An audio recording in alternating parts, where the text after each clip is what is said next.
예레미야 12장 2절 말씀입니다. 예레미야 12장 2절입니다. 주께서 그들을 심으심으로 그들이 뿌리가 박히고 장성하여 열매를 맺었거늘 그들의 입은 주께 가까우나 그들의 마음은 머니이다. 아멘. 말씀 제목은 거리의 신앙입니다. 거리의 신앙입니다. 여기 거리는 측정한 거리를 말합니다. 그 밖에 있는 그런 거리가 아니라 측정하는 것. 우리가 하나님과의 거리가 우리의 신앙과 우리 인생과 우리 삶을 결정합니다. 그런 의미에서 우리가 신앙생활 하면서 하나님을 묵상한다는 것이 너무나 소중하고 사실은 귀합니다. 왜 우리가 하나님을 묵상해야 되냐면 우리가 날마다 하나님을 묵상할 때 그분을 기억하게 되고요. 그리고 그분의 마음을 우리가 알기 시작합니다. 또 우리의 답답한 일, 우리에게 풀리지 않은 어떤 상황, 또 앞으로 남겨준 어떤 일들, 그런 것들을 생각할 때에 하나님이 나와 가까이 있을 때 그 하나님께 묻는 거예요. 이번에 스페인 하숙에서 이제 다 끝났잖아요. 좀 끝났는데 마지막 종착지인 그 길을 이제 난스 PD가 이제 다 스태프들이 다 간 거예요. 근데 이제 마침 둘째 날에 밥을 먹으러 왔던 알베르게 살짝 이제 머물고 갔던 그 남자 청년 하나가 마침 그 자리에 있었어요. 도착한 거야. 도착을 하니까 이제 그게 무슨 마리아 성당인가 되는데 물어봤어요. 너 어떠냐? 그 마음이 어떠냐? 그러니까 똑같대요. 그렇게 별다른 건 없는 거야. 그러니까 막상 자기가 거의 한 900km, 한 1000km 정도를 그렇게 걸으면 뭔가 좀 다를 것 같은데 막상 딱 도착하면 누구나 겪는 게 있는데 그게 뭐냐면 좀 공허해요. 이루는 것에 대한 뿌듯함도 있지만 좀 공허하다는 거예요. 그 다음에 내가 뭘 해야 될지 모르겠다고. 그래서 그냥 앉아있었다고. 앉아있었는데 차를 타고 온 그 스태프들과 이제 그 사람들을 만나 같이 이야기를 나누는 거죠. 거기서 우리는 좀 아셔야 되는 게 어떤 영국 분이 나이가 좀 많은 이탈리아 분이 이제 암에 걸려서 이제 시한 선고를 받았고 그리고 이제 거는 거죠. 그래서 만나서 이야기하는 말이 하루하루를 소중히 여기면서 이제 살아라고 그런 말들을 해주더라. 그래서 이제 우리 의미 있는 인생을 살아야 되겠다라고 하면서 이제 산티아고 소위 순례길을 사람들이 막 걷는 거죠. 우리 그걸 통해서 우리는 뭘 할 수 있냐면 오늘날 인간들이 공허함이 있고 채워지지 않는 것들이 있어요. 그러다 보니까 이제 그런 길을 걸음을 통해서 뭔가 알기를 원하고 이걸 이제 카톨릭으로 말하면 구도자적인 그런 인생을 좀 살아보자라고 이제 그렇게 한 거예요. 어떤 사람은 산티아고 순례길이 4개가 있어요. 4개. 하나만 있는 게 아니고요. 4개가 있어서 그게 연결이 되어 있는데 4개를 다 한 사람도 있고 또 어떤 분은 하루에 한 100km 이상을 걷는 거예요. 여러분 군인들도 100km 못 걸어요. 물론 우리가 전투행군 해가지고 진짜 그 전쟁 상황을 대비해서 60km, 그러니까 잠 안 자고 45km에서 60km를 걷습니다.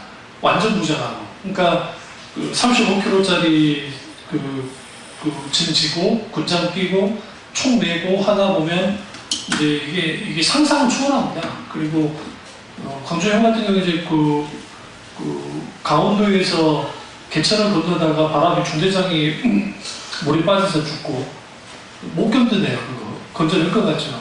못 건져내요. 그래서 죽기도 하고 야간행군하다가 그러니까 왜 100km 이상을 그렇게 막 무리하게 걸을까? 사연이 있을 겁니다. 그러니까 왜냐하면 이 사람은 자기를 극한의 상황으로 몸을 모은 거예요. 몰아서 뭔가 해보려고 하면 그런 게 있을 수도 있을 겁니다. 우리가 그런 의미에서 우리는 분명하게 뭘 좀 보셔야 되냐면 오늘날 많은 그 사람들이 뭐 산티아고 순례길 아니라 어떤 순례길을 걸어도 하나님과의 관계가 뭐하지 못하면, 관계가 가까워지지 못하면 사람은 필연적으로 뭐하게 되어 있냐면 공허하게 되어 있습니다. 그래서 우리가 거리의 신앙이라는 건 뭐냐면, 우리가 하나님과의 거리가 가까울수록 안전하고, 또 하나님과의 거리가 가까울수록 우리는 거기에서 뭐를 경험하기 시작하냐면 하나님께로부터 주어지는 풍성함을 경험합니다. 그런 의미에서 이제 소위 성지 신앙을 갖고 있는 사람, 그러니까 이스라엘의 성지에서 신앙생활을 하면 좀 더 잘할 것 같은, 왜냐하면 거기는 성경이 녹아져 있는 곳이기 때문에 그렇잖아요. 그러나 사실은 우리가 성지로 알고 있는 곳은 사실 성경에서 말하는 성지가 아닌 확률이 굉장히 높습니다. 그리고 거기는 전설과 미신이 결합되어 있고, 또 아랍 상인들의 장사하는 그런 것들이 같이 녹아져 있는 곳이기 때문에 우리가 정말 너무 큰 기대를 가지고 성지 순례를 가면 많은 사람들이 실망해요, 오히려.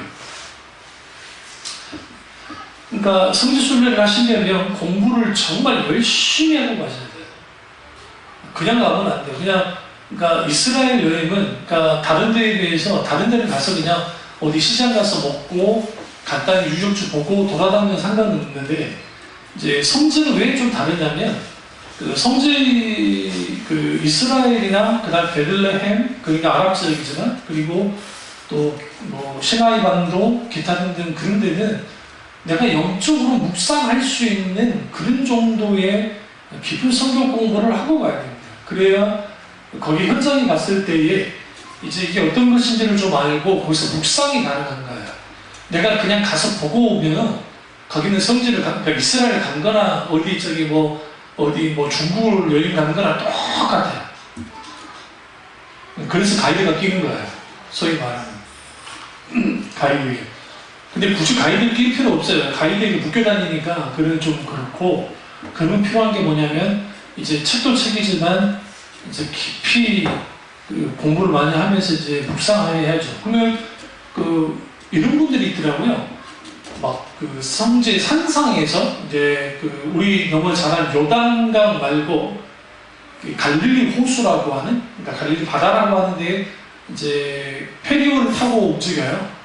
거기서 주로 이제 예배를 드립니다. 목사님들이 예배를 드리면서 주님 이제 하나님의 땅, 신성한 땅, 거룩한 땅에 왔으니까 주님 우리에게 성령의 불을 내려주시고, 성령이 더 다르더라, 뭐 영적으로 다르더라, 웃기는 되는 거예요.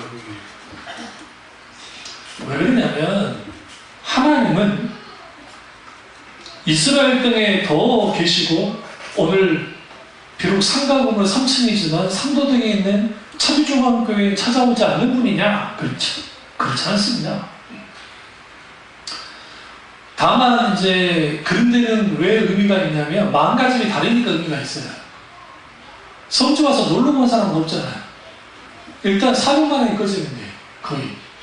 아니 물론 이번에 우리 형 말 들어보니까 우리 어머니가 2년 전에 2년인가 3년 전에 가셨을 때는 직항로를 이용하고 가셔서 비쌌어요. 근데 이제 이번에는 러시아를 경유하고 갔나. 러시아를 경유하고 이 비행기를 가니까 고생을 좀 많이 한 것 같은데, 그것도 아무리 싸도 300원 기본적으로 들어가거든요. 300원.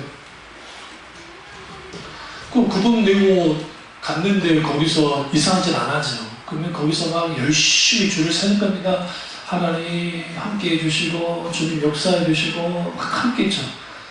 그 참 좋긴 한데, 그게 이제 사람의 감정에 의해서 그럴 수 있는데, 그보다 더 중요한 것은 뭐냐면 로렌스 형제가 자신의 삶의 인생의 터전 속에서 하나님을 경험하는 삶을 살았듯이, 원래 우리가 하나님을 그렇게 경험하는 삶을, 하나님과 가까워지는 삶을 살아야 뭐 하는 거야?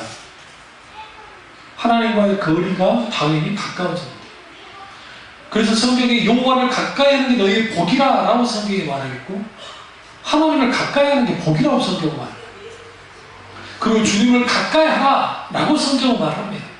그런데 우리는 하나님과 가까이 해야 되겠는데 그것이 단순히 신앙의 어떤 기도든 예배이든 찬양이든 종교적인 행위로만 가까워지는 거예요. 그런데 그것은 중요하긴 한데 더 중요한 것은 마음으로 하나님과 가까워져야 돼요. 아무리 가족을 할지라도 한마음 한뜻이 되지 않으면 아예 모르는 사람보다 더 먼 당신입니다. 그러지 않을까요? 그러니까 마음으로 하나님과 가까워야 되는데 오늘날 많은 사람들이 하나님을 마음으로부터 떠나는 경우가 많습니다. 그 이유는 지난주 5일부터 말했던 것처럼 세 가지 덫에 걸려서 그럴 수 있다는 거예요, 사람들이.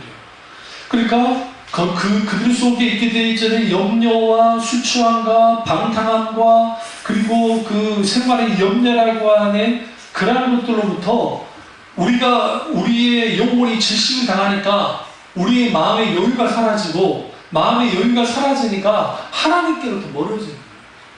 때로는 우리는 고난을 당할 필요는 없습니다. 일부러 고난을 당할 필요는 없는데 그 고난이라는 것이, 역경이라는 것이 우리에게 왜 소중하냐면 이전에는 풀어져서 신앙생활 하다가 그리고 뭔가 문제를 만났을 때에 하나님을 찾기라도 하잖아요. 하나님을 좀 더 가까이 하려고 하잖아요. 그런 의미에서는 고난이 우리 신앙에 꼭 나쁜 것만은 아니라는 것을 우리 성경을 통해서 알 수가 있습니다. 문제는 거래 신앙은, 잘 보세요. 하나님이 계시고 내가 있는데 하나님이 지금 가시는 방향과 내가 가는 방향이 같아야 돼요. 첫 번째. 거래 신앙이 중요한 게 방향이 같아야 돼요. 방향성이. 그러니까 하나님은 오직 한 길, 오직 진리의 길을 가십니다. 그러면 여기에 우리도 똑같이 하나님의 진리의 길을 따라가야 돼요. 이번에 정치 이야기니까 굳이 그것까지 말하지 않겠습니다만은 어떤 분이 그러더라고요. 지금 현재 자한당에 있는 그분이 근본주의자라서 절에 가서 합장하지 않았다고. 그러나 이제 그 사람이 자신을 소개하기를 나도 교회 다니는 사람이지만 절에 가서 합장한다고 해서 그를 나무랄 사람은 없다. 그게 무슨 나무랄 일이냐. 그럴 수 있는 거 아니냐. 아마도 다 그걸 허용할 거다. 이제 그런 식으로 많이 하더라고요. 여러분 어떻게 생각하세요? 안성욱이가 정치에 나가가지고 거기서 합장하면서 어떻게 생각하세요? 하는 게 잘못된 겁니까? 안 하는 거지 옳은 겁니까? 여러분 생각에 선택 쉽지 않죠? 이 문제가 어떤 문제와 비슷했냐면 이게 좀 극단적인 얘기긴 한데 신사참배하고도 연결돼요.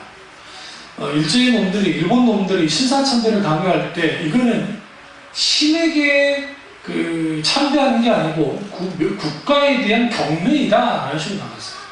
그러니까 우리 태극기에 대하여 경의하죠. 그럼 이제 여호와증인들은 안 해요. 안 한다고요. 그러니까 기독교인들은 하죠.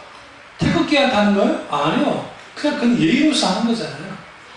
그런 의미에서 그렇지만 신사참배라는 성격이 완전히 달라요. 신사참배.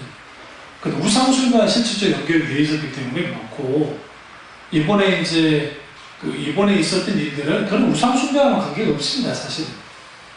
다만 했다 안 했다 가지고 논쟁을 하는데 그게 참 웃긴 거예요. 왜 웃긴 거냐면 개인의 신앙으로 안 하면 어떻고 하면 어때요?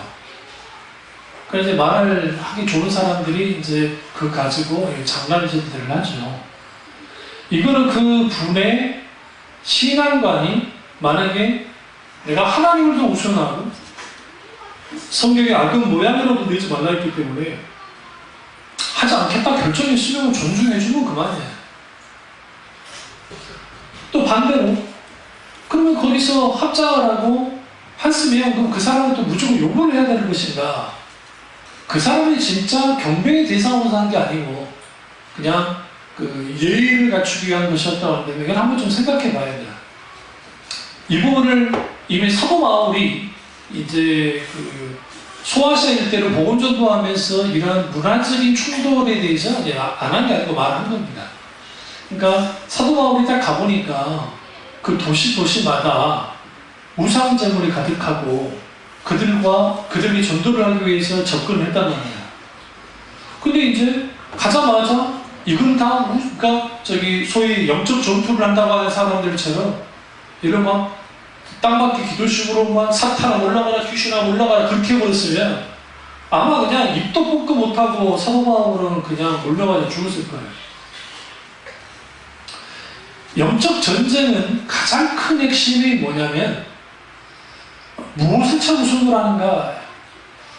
그러니까 하나님이 최우선으로 하면 안 하게 돼요. 합장 왜 해? 내가 안 하면 되지. 난 대통령 안 해도 돼. 나는 내 하나님 믿으니. 그렇다고 내가 불교를 무슨 소위 말하는 폄하하거나 무시해서가 아니라 내가 믿는 하나님이 소중한데 그러나 성경에 악을 모양 내리지 말라 했기 때문에 안 하겠다라고 한다면 그 신앙감 가지고 뭐라 하겠어요? 그건 물론 이제 거기 지혜가 필요하겠지만 그러니까 우리가 하나님과 가까워지면 가까워질수록 우리는 뭘 이제 보게 되어지냐면 내게 있어서 최우선순위가 무엇이고 내가 무엇을 바라보고 나가냐에 따라서 이 모든 것이 달라져요. 그러니까 신앙이든 인생이든 방향성이 중요해요. 내가 옳은 방향으로 가고 있느냐 아니면 그렇지 않은 방향으로 가고 있느냐가 모든 것을 판단하면 됩니다. 그런 의미에서 거리 신앙에서 가장 중요한 것은 방향성인데 그 방향성 한결같이 하나님이 보는 방향을 나도 같이 보고 있어야 돼요. 뒤돌면 안 돼요. 딴짓하면 안 돼요. 옆을 쳐다보면 안 돼요. 오직 주님과 함께 봐야 돼요. 하나님은 그렇게 하기 위해서 에녹을 불렀고 그렇게 하기 위해서 모세를 불렀고 아브라함을 불렀고 그렇게 하기 위해서 다윗을 부르신 거예요. 한 방향으로 보고 가자. 그리고 너와 나는 어떻게 아주 가깝고도 가까운 관계가 된다. 근데 어느 정도의 가까운 관계라고 말하냐면 부부관계에 대해서 말씀하시잖아요. 마치 하나님과 예수님과 우리가 그리스도는 신랑이고 교회는 신부이다 라고 하면서 가장 가까운 관계 그 관계를 말해요. 그러나 여러분 아시지만 부부는 무촌이지만 남보다 못한 게 또 부부예요. 그런 말 안 해요? 그래도 어떤 사람이 웃으면서 그 말을 하더라고요. 무촌이기 때문에 그렇다는 거예요. 자식은 나와 연결이 돼가지고 어쨌든 내가 가까워지고 싶어도 가까워질 수가 없어요. 혈연관계가 있기 때문에. 그러나 부부관계는 혈연으로 맺어 있지 않아요. 아주 남남이 만난 거예요. 그러니까 무촌이라는 것은 아주 가까운 관계가 되기도 하지만 또 제로이기도 해요. 뭐가 없으면 거기에 실질적인 관계가 없으면 친밀한 교제나 어떤 그런 관계가 없으면 마찬가지로 하나님과 우리 사이에는 무촌의 관계인데 그러니까 우리는 아주 가까운 관계여야 되지만 하나님과의 관계 속에서 실제로 친밀한 교제가 무너진 상태면 아주 멀은 관계가 돼요. 뭔 관계? 네팔 같은 데 가보시면 네팔에 있는 사람들이 힌두교와 불교를 같이 믿습니다. 근데 그 네팔 사람들이 신에 대한 어떤 그 소위 종교심이 많아가지고 가는 데마다 신에게 절하고 기도하면서 막 가요. 그럼 주로 뭘 놓고 기도하느냐? 생사화복이에요. 결국은 생과 사와 화와 복 달라고 화를 막아달라고 그러니까 이 모든 것들을 그렇게 하면서 신을 가까이 하라고 합니다. 아마 종교 중에 가장 신을 가까이 하는 나라가 인도일걸요? 인도는 종교를 떠나서는 살 수가 없습니다. 덴마크 같은 데도 자기들 집 안에 그 조상들 그 유골하관을 놔둬요. 그 재단을 만들어 놓고 아침마다 향을 피워서 거기서 향을 막 합니다. 그러니까 이번에 그 나라가 동성애 제1호 그러니까 아시아에서 동성애 부부를 인정하는 걸 처음으로 했어요. 대만이. 얼마나 영적으로 타락한지 아시겠죠? 그분이 해버렸단 말이에요. 그럼 왜 그러느냐? 기본적으로 우상숭배 속에 있게 되어지면 그 우상숭배에 찌들어있는 사람들의 모든 것은 인간의 본성, 죄의 본성을 따라갑니다. 죄의 본성을 따라가면 당연히 그렇게 돼 있어요. 그렇게. 이러한 것들이 우리의 신앙의 방향이 어디냐? 하나님이 보셔도 나도 보거든요. 아니면 딴 데 보거든요에 따라서 이제 거리의 신앙, 하나님과의 거리가 이제 달라집니다. 두 번째는 마음의 깊이에, 그러니까 하나님의 마음과 나의 마음이 어떠냐는 거야. 이제 이 깊이 정도. 그러니까 하나님의 마음을 아는 사람들은 그 하나님이 어떤 분인지를 압니다. 속마음. 그런데 하나님 그분의 속마음을 알지 못하면 우리는 여러 가지로 오해하게 되어 있습니다. 뭐냐면 예수님 믿지 않고 자기 마음대로 사는데도 여러분 친구들 중에 소위 잘 나가는 친구도 있을 거예요. 좀 잘 사는 친구들. 신앙생활도 안 하는데 좀 그래도 괜찮게 사는 것 같아요. 근데 나는 신앙생활 하나님 앞에 잘하는데 왠지 풀리는 것도 없고 뭔가 잘 되는 일도 없는 그런 것 같거든요. 그런 속에서 우리는 갈등하는 거예요. 근데 이게 우리의 갈등이 아니라 시편에 혹은 또 하나님의 선지자들이 악인이 잘 되는 것에 대해서 아주 하나님 앞에 따져 묻습니다. 어떻게 하나님을 믿지 않는 자들이 이렇게 잘 나갑니까? 잘 되는 겁니까? 그러니까 하나님이 뭐라고 말씀하시냐면 결국은 그들은 망할 것이고 결국은 그들은 모든 것은 허무하게 끝날 것이다 라고 주님 말씀합니다. 그러니까 너희는 그거 가지고 막 왈가왈부할 필요가 없다 하시면서 한마디로 주님이 뭐라고 하느냐면 결국은 마지막 보응은 하나님을 믿는 백성에게는 진정한 하나님의 복이 있었겠지만 그러나 하나님을 믿지 않는 그런 불신앙 자들은 반드시 하나님의 심판이 있다는 것을 분명하게 말씀하고 있어요. 그런 의미에서 우리가 하나님의 마음의 깊이를 아는 게 중요한데 우리 사자성어의 이심점심이라는 사람이 있잖아요. 이심점심. 네 마음이 내 마음이 내 마음이 네 마음이라고 하는 그런 것이 분명하게 있어야 됩니다. 그러려면 우리는 하루하루 살면서 내 마음을 하나님 앞에 드러내야 돼요. 고백해야 돼요. 속상한 일 있으면 하나님 이렇게 속상합니다. 즐거운 일 있으면 하나님 이렇게 즐겁습니다. 그런 것을 입으로 하나님 앞에 혹은 기도로 하나님 앞에 드러낼 수 있어요. 그리고 그 하나님의 그 마음이 우리 가운데 부어지도록 기도하셔야 됩니다. 우리가 찬양을 할 때도 그렇고 설교를 할 때도 그렇고 설교를 들을 때도 그렇고 예배를 들을 때도 그렇고 하나님 아버지의 마음이 우리 가운데 부어지면 우리는 거기에서 하나님 마음과 내 마음이 어떻게 해요? 만납니다. 불꽃이 튀는 거예요. 그러면서 거기에서 하나님이 주시면 놀라운 은혜를 배우는 거예요. 하나님이 없으면 못 살 것 같아요. 길거리 가다 보면 막 지남철들 있죠. 지남철들 갓 어린 것들이 달라붙어가지고 대낮부터 응? 성격 있는 할아버지 할머니들은 이라 막 그러고 그러지만 그러니까 그 지남철들 근데 그 왜 그래? 둘이 좋아가지고 불에 붙어가지고 응? 풋사랑이 하겠지만 막 그러는 거예요. 떨어져라도 안 떨어져. 얼마나 그런지. 마찬가지로 우리가 하나님과 그런 관계를 가질 때가 있었어요. 언제? 첫사랑의 은혜가 있을 때. 하나님 없으면 못 살 것 같아. 하나님이 너무너무 좋아. 그래서 예배가 좋고 설교가 좋고 교회도 좋고 다 좋아하는데 신앙생활을 이제 계속 하다 보니까 서서히 그때 미지근해지더니 익숙함의 함정에 빠져서 이제는 하나님을 향한 그 마음이 대면해지는 거예요. 그게 뜨겁지 않아요. 그렇게까지 하나님 그분이 애틋하게 느껴지지 않는 거예요. 왜 그럴까요? 이게 인간이에요. 모든 인간은 저희의 본성을 갖고 있기 때문에 이 익숙함의 함정 혹은 식상함 혹은 이걸 조금 신학적인 용어로 바꿔놓으면 신앙의 뒤로 물러남의 현상은 아주 자연스러운 겁니다. 다시 말하면 사랑을 하나님 향한 사랑을 키워나가지 않으면 계속적으로 키워나가지 않으면 우리 사랑은 식어집니다.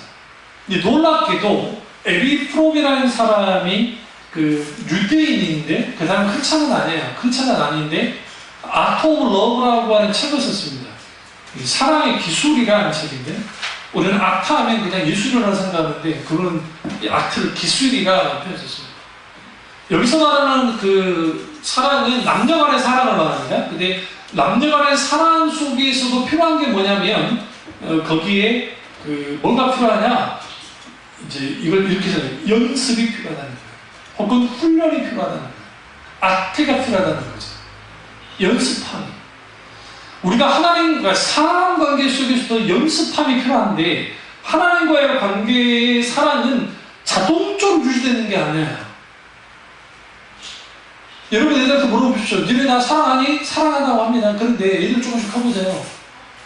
뭐 줄 때만 사랑한다니. 엄마 사랑해? 사랑해? 애들은 크고 클수록 건성으로 사랑한다고 합니다. 줄 때는 진정으로 사랑한 것 같지. 응? 우리 애들 바꿨잖아요. 응? 그래서 그 쟤들 생일이나 그럴 때 제가 애들이 그 봉투에 있다가 이제 용돈 여서 몇 글자 써서 줘요. 문자도 보내지만 하트를 좀 보낼 때 있어요. 보내면 야 우리 아들놈한테 하트를 받아본 적이 없어요. 진짜 그나마 네 해주면 감사한 거예요. 네. 근데 우리 딸내미는 이제 좀 컸다고 그래도 이제 이놈도 나한테 하트 하나 날려주더라고. 감격했잖아. 오 네가 나한테 하트를 날려주란다. 감격을 했지. 기본적으로 인간은 그 내리사랑이라 해가지고 부모가 자식을 사랑하는 게 더 큽니다. 자식이 부모를 사랑할 것보다 솔직히. 그런데 하나님과의 관계도 똑같아요. 하나님은 우리를 너무나 사랑해요. 그리고 하나님은 사랑의 열심을 지금도 그러니까 인간을 창조하기를 계획하시고 창조까지 하시고 모든 것을 궁속의 모든 일들을 이루시고 하셨잖아요. 근데 그 하나님의 사랑 한 번도 변한 적이 없어요. 우리를 향해서. 늘 말씀드리잖아요. 지구상에 지금 73억 4억이 사는데 74억 명 중에 지구에 나 하나 딱 유일하게 나 하나 있는 것처럼 하나님을 우리를 사랑해줘요. 하나님. 근데 우리는 하나님을 어떻게 사랑하느냐? 우리는 그런 식으로 사랑하지 않아요. 왜? 우리는 너무 쉽게 하나님의 사랑을 당연시 여기죠. 그리고 저희의 본성이 하나님으로부터 멀어지려는 경향성을 갖기 때문에 왜? 죄성 때문이에요. 우리는 죄를 짓고 살기 때문에 하나님께로부터 멀어지려는 경향성을 가져요. 그것을 그냥 놔두잖아요. 그 레벨로 두면 무슨 일이 벌어지느냐?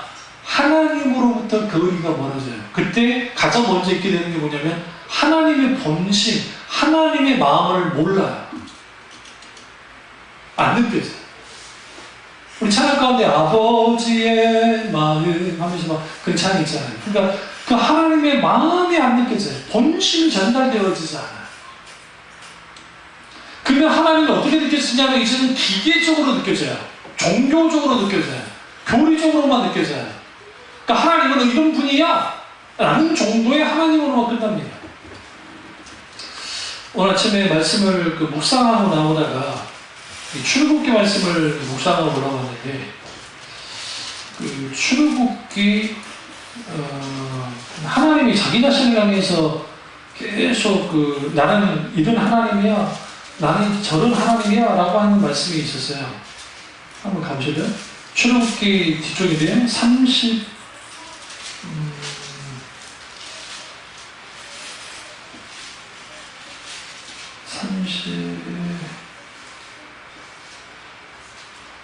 4장 한번 보실래요?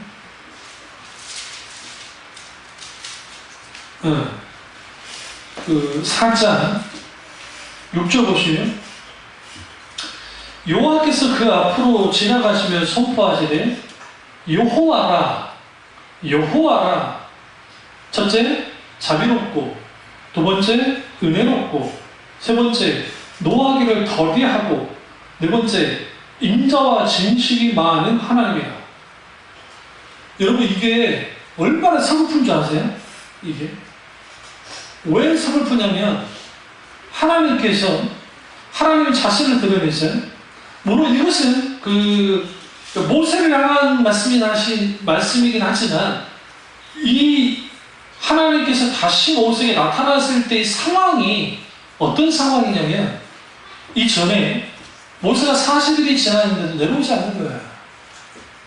그러니까 이스라엘 사람들은 무슨 생각이냐면 모세가 죽었나 보다 라고 생각했어요.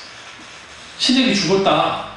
그러니까 그들이 자기들을 인도할 신을 만듭니다. 그게 금송아지입니다. 성경 보시면 금송아지를 만들어서 하나님이라고 하면서 그들이 그 앞에서 뛰어놉니다. 종교적인 노래를 막 춤추고 나를 치는 거예요. 이것을 모세가 내려오다가 보고 돌판을 깨뜨리고 분노하고, 그리고 하나님 편에 서었던 레위인들이 칼을 들고 나와서 이제 우상 숭배에 앞장섰던 사람들을 쳐 죽입니다. 그리고 난 다음에 다시 모세를 하나님이 이제 시내산에 올라오게 하고 돌판 깨뜨렸으니까 돌판 다시 만들어서 모세가 이 돌판을 다시 만듭니다. 저기가 깎아가지고 깎고 난 다음에 이제 그 하나님께서 어떻게 해요? 구름 가운데 누구에게 그 모세에게 나타나셨는데, 이 말씀이 관점에 따라 다르겠지만 내가 하나님 입장에서는 너무 서글픈 거예요. 왜 서글프냐면 하나님 자신이 이렇게 말하잖아요. 여호와라 여호와라. 내가 여호와야. 여호와라고 하는 하나님을 계시는 아브라함과 이삭과 야곱은 몰랐어요. 출애굽기 보시면 내가 그들에게 여호와인 줄 알리지 않았다 주님 말씀하고 있어요. 성경 보시면. 그런데 하나님 스스로 나는 여호와라 여호와라 그러면서 뭐라고요? 자비롭고 은혜롭고 노하기를 더디하고 인자와 진실이 많은 하나님이라. 이게 뭐예요? 나 좀 알아달라는 거야. 나 이런 하나님이야. 누구에게? 이스라엘 백성에게. 오늘날 우리가 하나님과 우리와의 관계 속에서 하나님의 속마음을 알지 못하면 하나님의 마음과 내 마음이 같이 연합되어지는 다윗처럼 이스라엘 다윗은 내 마음을 합한 자라고 하는 하나님과 마음이 합한 자가 되지 못하면 하나님은 내게 있어서 분명히 살아서 역사하신 하나님일 줄 모르지만 나와는 관계없는 하나님인 거예요. 그러니까 하나님이 나는 이런 인자와는 하나님이야 라고 주님이 서글프게 말씀하잖아요. 그럼 왜 제가 서글프게 말하냐면 이후의 말씀을 보시면 하나님께서 이후에 뭐라고요? 나는 올라가지 않을 거야 라고 그래요. 나는 너희들과 같이 안 갈 거다. 그냥 너희를 알아서 가라 주님 말씀하세요. 내가 뭐 할 거야?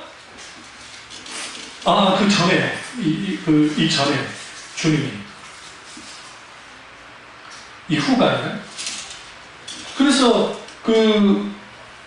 일련의 과정을 통해서 뭘 알 수 있냐면 하나님의 마음이 아주 상상할 수 없을 만큼 깨져 있어요. 상사적으로 인격체이시기 때문에. 그래서 하나님이 이런 분이다라고 말합니다. 그때 8절 보세요. 34장 8절 모세가 대비 땅에 엎드려 경배합니다. 그러면서 주여 내가 주께 은총을 받도록 뭐라고 하는데 주는 우리와 동행하옵소서. 이는 목이 뻣뻣한 백성이니라. 우리 악과 죄를 사하시고 우리를 주의 기업으로 삼으소서.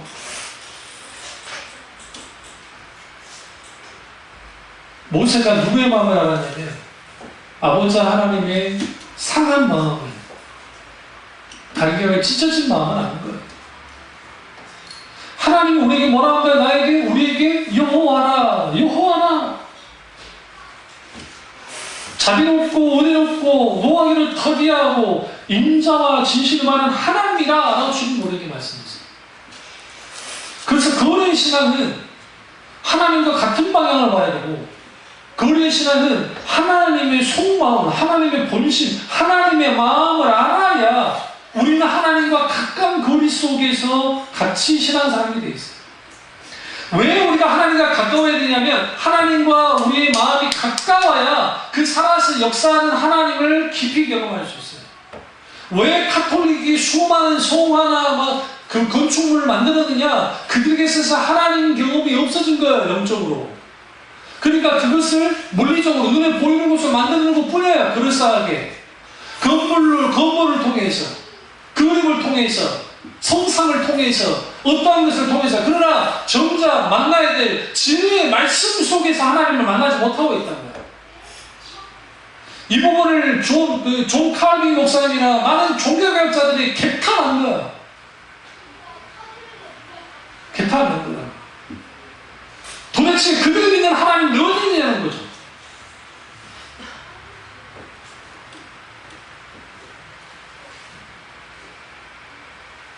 그래서 우리가 마음으로부터 하나님을 멀어지면 자기 스스로 인생의 왕이 되려고 하고 하나님을 뒷전에 두고 자기 마음대로 활개치며 살아가려고 해요.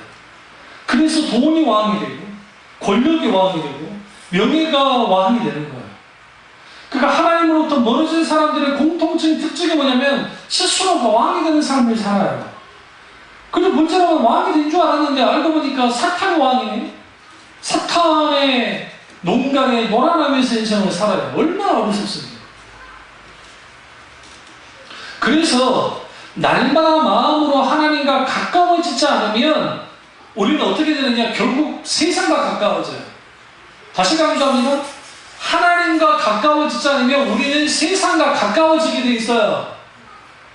같이 그냥 멀어지면 좋겠는데 우리는 세상과 가까워지게 되고 세상과 가까워지게 되면 우리는 뭐예요? 결국은 하나님과 멀어지게 되고 하나님과 멀어지게 되면 무슨 일이 벌어져요?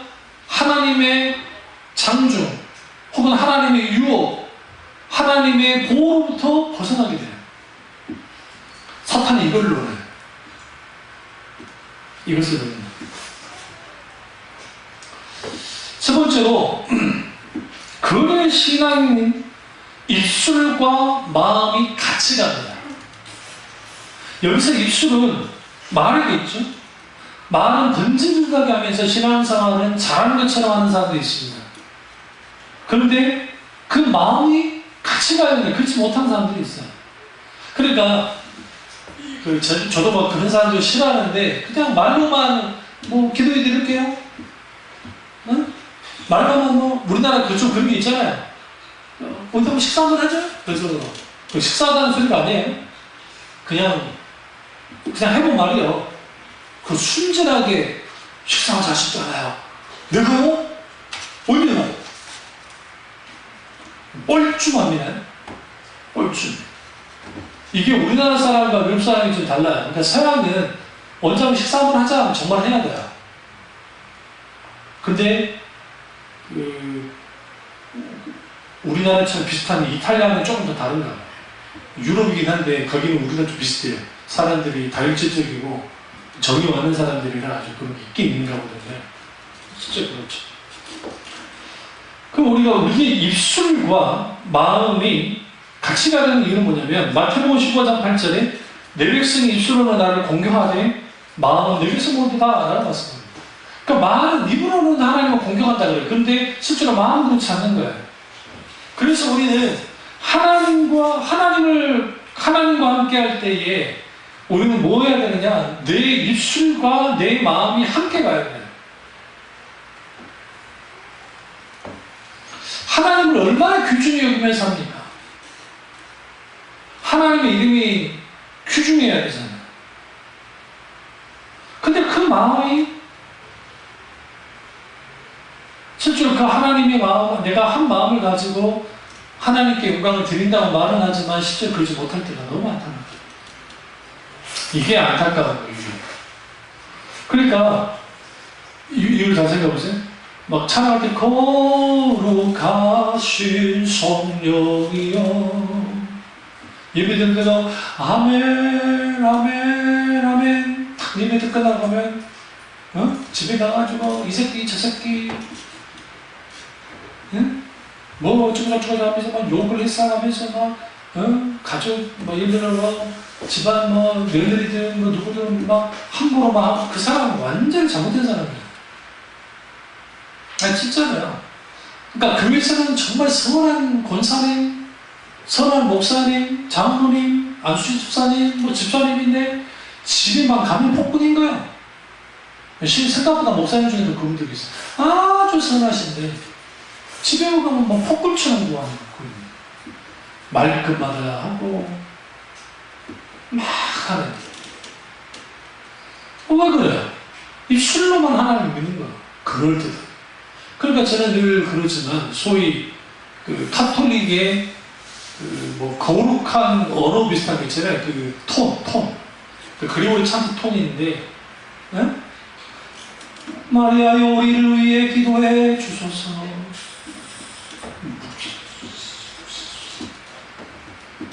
근데 야 세상에 이런 말 하면 좀 그러는데요. 음치는 그런 것도 안 돼. 신기하대. 음치는 그런 것도 안 돼. 사제와 함께. 요즘 한국교회 그 좀 큰 교회 목사님들이 성경 구절을 읽을 때 다른 사람이 낭독하게 하는 것들을 막 하는데요. 그게 원래 김기동이나 이추석이나 그 이단들이 가장 먼저 했던 거예요. 그게. 왜 그렇게 한 줄 아세요? 아까 이제 목사님들 설교하다가 그 구절을 읽을 때 좀 그럴 수 있으니까 그럴 수 있을지 모르지만 그렇게 하면 내가 더 권위 있어 보여요. 영적으로. 그럼 그 생각 안 하고 그냥 설교를 들을 거예요. 그런데 예를 들어 어떤 구절 읽읍시다. 목사는 가만히 있어요. 그런데 옆에서 목소리 좋은 여자분이나 남자분이 예를 들어 뭐 그들이 내 백성의 도를 불전을 배우며 살아있는 여호와 하나님 내 이름을 맹세하기를 자기들이 내 백성이 일켜 바알로 맹세하게 한 것 같으면 그들이 내 백성 가운데 새 힘을 입으려니와. 거기다가 좀 은혜톤으로 좀 해주면 사람들이 마치 그 설교가 지금 뭔가 그런 것 같아요. 여수중앙교회나 그런 분들이 다 그렇게 하거든요.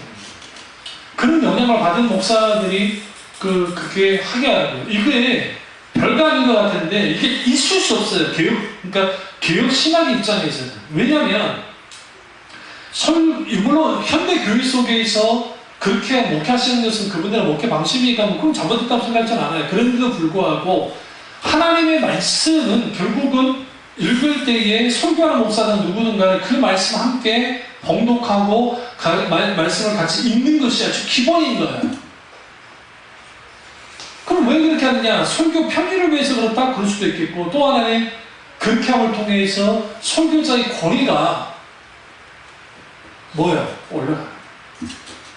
인위적으로 올리는 거예요. 찬양대가 사부하창을 하는데 쯔근그리 목사님이나 그런 분들은 그 화음조에서 못 내리는 것들이 있어요. 그 이유는 뭐냐면 하나님께 찬양할 때 그렇게 하지 말라는 게 아니에요. 근데 인간은 기본적으로 기교를 부리기 시작하면 기교만 부려요. 첫째는 거기 본질이 담기면 괜찮은 거예요.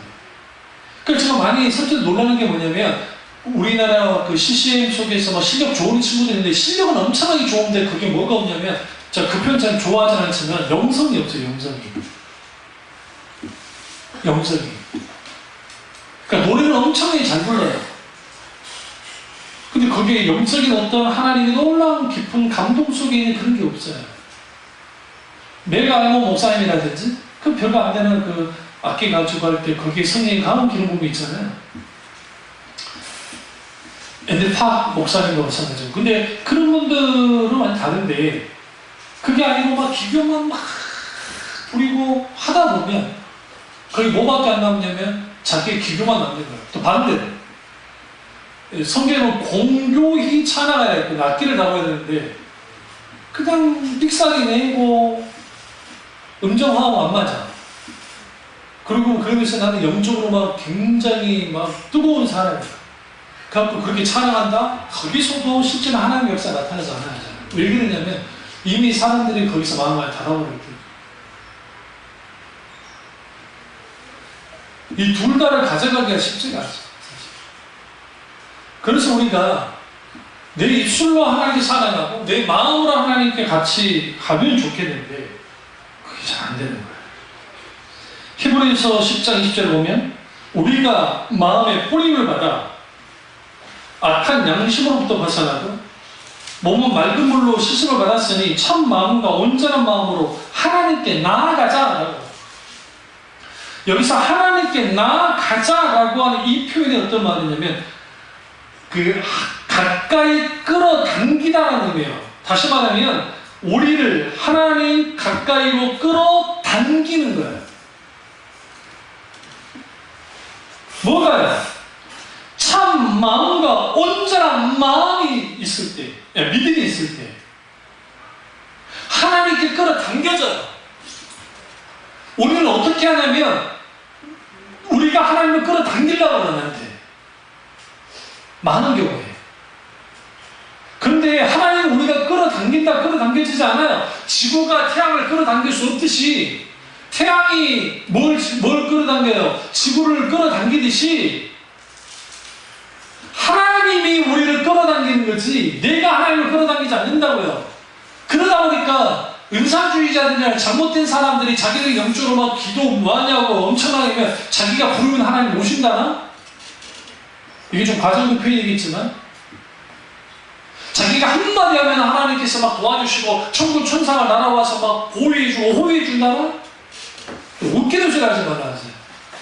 그 어마어마한 선지자였던 예레미야가 하나님 앞에 기도할 때에 바사 같은데 말 그대로 사탄이 막았을 때 예레미야가 할 수 있는 길은 뭐밖에 없었어요? 하나님을 찾는 것밖에 없었어요. 하나님께서 미가엘 천사를 21일 만에 보내서야 하나님의 응답이 주어졌어요. 그에게. 이를 통해서 뭘 할 수 있느냐? 반드시 우리를 하나님 가까이 끌어당기는 것이 우리 가운데 있게 되어져야 돼요. 다시 말하면 하나님과 우리와의 관계가 물리적인 관계가 아니기 때문에 여기는 인격적이고 실제적인 개인적이면서도 사실적인 그런 관계가 되어질 때에 그 속에서 우리는 뭐 하게 되느냐? 하나님과 가까이 끌어당겨지게 됩니다. 근데 여기서 중요한 게 있어요. 어떨 때 우리가 하나님께 끌어당겨지느냐? Awesome God. Awesome이라는 게 놀라는 거예요. 하나님께 대해 놀라야 돼요. 미국 사람들이 awesome이라는 표현을 잘 써요. 그 amazing이라는 표현보다는 awesome 하면 이게 최고의 최상의 표현이에요. 좋아, 진짜입니다.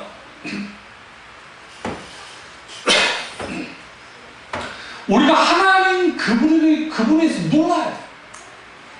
놀라는 일들이 벌어져야 돼.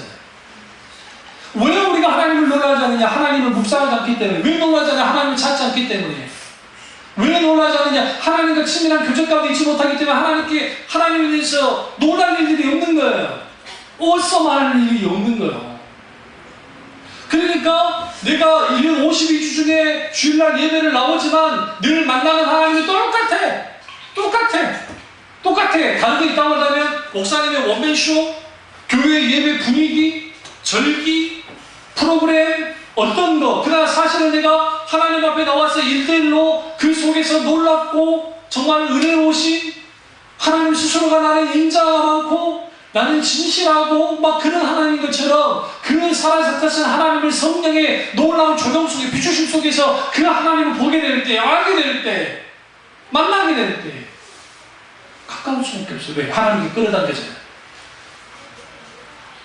거리의 심리학 중에 사람들을 딱 모아둬 놓고 친한 친구들끼리 모아둬 놓고 그 커피나 아니면 여자분들 좋아하는 뭐 다과 같은 걸 놔둬가지고 먹게 하고 차라리 딱 놔둬요. 그러면 재밌는 게 뭐냐면 친할수록 옆으로 서로 앉을 거잖아요. 이렇게 둥글 앉았다 했을 때 친할수록 가까이 있고 친할수록 몸이 그쪽으로 치우칩니다. 자기도 모르게. 그리고 방향이 그쪽을 방향합니다.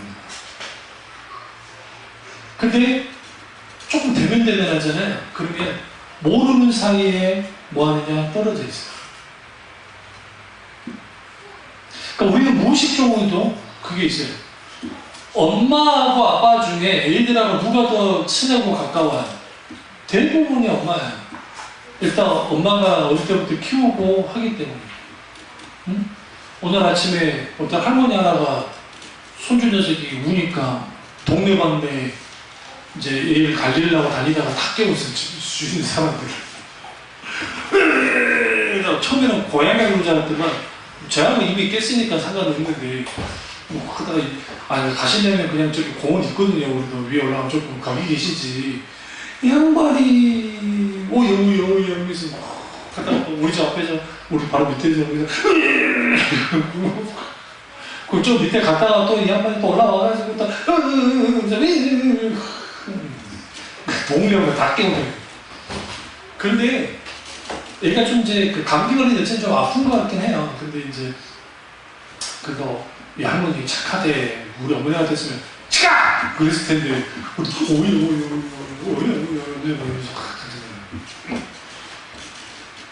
근데 이분이 어떻게 일을 했냐면 일반적인 분들처럼 이렇게 등에 애를 업은 게 아니라 포대기를 앞으로 해가지고 이렇게 안고 오셨어요. 여기에서 친정 엄마와 시엄마의 차이가 나요. 애들 봐줄 때. 친정 엄마는 딸의 새끼라 그래도 막 잘 안 합니다. 뭔 말 아시죠? 그러나 시댁 엄마는 시끄러! 우리 어머니처럼 시끄러! 이런 말은 우리 어머니가 싸나오지 않는데 그러진 않아요. 그러지 않는데. 그러니까 왜 우리가 하나님과의 관계 속에서 하나님이 우리를 안으실 때 우리의 심장과 그러니까 엄마와 아이의 심장이 이렇게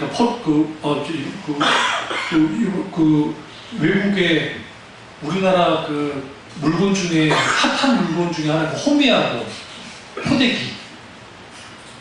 지금 미국 엄마들은 포대기 얼마나 선호한지 아세요? 이거는 정말 혁명적인 포대기를 가지고 집안일 할 수 있다는 걸 처음 안 거예요, 엄마들이. 애를 사정없이 앞에다 이렇게 묶어가지고 일도 하잖아요. 우리 권사님 해놓고 뭐 일 안 하셨어요? 그럼 하잖아요. 어렸을 때 애들 다 우리 어머니도 그랬는데 할 일을 다 하고 근데 위태위태한 애들이 떨어지질 않아. 신기하게도 다 받쳐주고 밑으로 빠질 것 같아 빠지지도 않고. 근데 이 외국 엄마들이 왜 좋아하냐면 이 앞으로 이렇게 했던 애들을 탁 해가지고 딱 아프다 하잖아요. 이 심장이 톡톡톡 소리가 엄마 심장 소리가 톡 하는데 이게 심리학자들이 딱 들여다보니 이게 가장 좋은 교류, 친밀한 교류. 상상을 초월합니다. 그럼 요즘 포대기 있잖아요. 이렇게 뜯어내가 그거 완전 다른 이유가 이 포대기 자체가 완전히 탁 감싸버리잖아요. 몸 전체를 다 감싸서 탁 밀착을 시켜버리잖아요. 그러니까 아이가 마치 엄마 뱃속에 다시 들어간 것 같은 느낌을 줘요. 그래서 원더풀.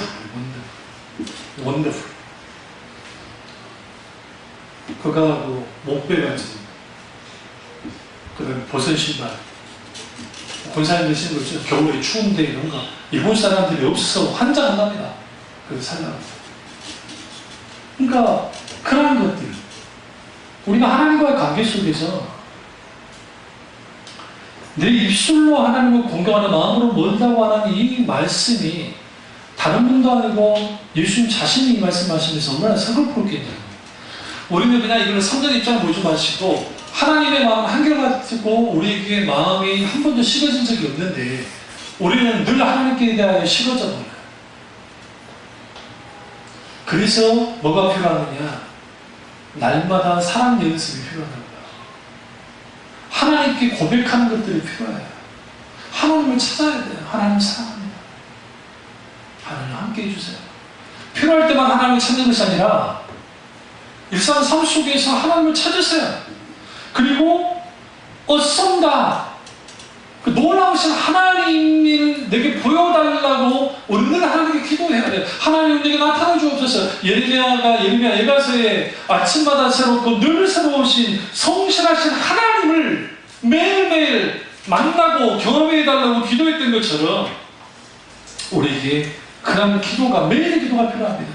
그리고 그 어썸과 놀라운 하나님을 만남을 통해서 하나님과의 거리가 더 가까워지시기를 주님의 이름으로 축원합니다. 기도하겠습니다. 기도하실 때 오늘